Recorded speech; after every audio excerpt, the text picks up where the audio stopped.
রান্নাঘরের এই মানি প্ল্যান্টটা কিন্তু একটু বড় হয়েছে। আমি কিন্তু এগুলো অনেকটা ছোট বসিয়েছিলাম। এখন দেখছি আস্তে আস্তে এগুলো বেশ সুন্দর বড় হচ্ছে।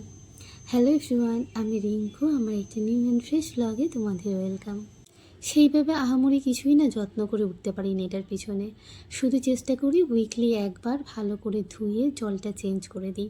আর গোড়াগুলোকেও না তখন ভালো করে ধুয়ে দিই। বেশ এইটুকু যত্ন দিয়ে দেখছি এ কিন্তু খুব সুন্দর করে বেড়ে উঠছে। এটা না কালকের একটা ভিডিও। কালকে তো আহামরি বাজার দোকান কিছুই করেছিলাম না, আসলে দুদিন ভেজ বলে। কিন্তু কালকে আমি সারা সপ্তাহের ফলটা নিয়ে এসেছিলাম। সকালবেলায় হাজব্যান্ডের সাথে বাজারে গেছিলাম, গিয়ে সারা সপ্তাহে যেটুকু ফল লাগে সেটুকু নিয়ে চলে এসেছিলাম। আর আমি যখনই ফল কিনে নিয়ে আসি তখনই প্রত্যেকটা ফলকে ভালো করে ধুয়ে মুছে তবেই টেবিলে রাখি। যদিও এর মধ্যে একটা ফলও সানা নিজে থেকে খাবে না বা হাতও দেবে না, কিন্তু তাও আমি ভাবি যে একটু পরিষ্কার করেই রাখি, যদি কখনো হাত দিয়ে দেয় বা যদি কখনো একটা নিয়ে খায়। কিন্তু এই আমার ভাবনাই থেকে যায়, ও কিন্তু কোনোদিনও হাত দেয় না। আজকের এই ছোট ভিডিওটা এখানেই শেষ করলাম।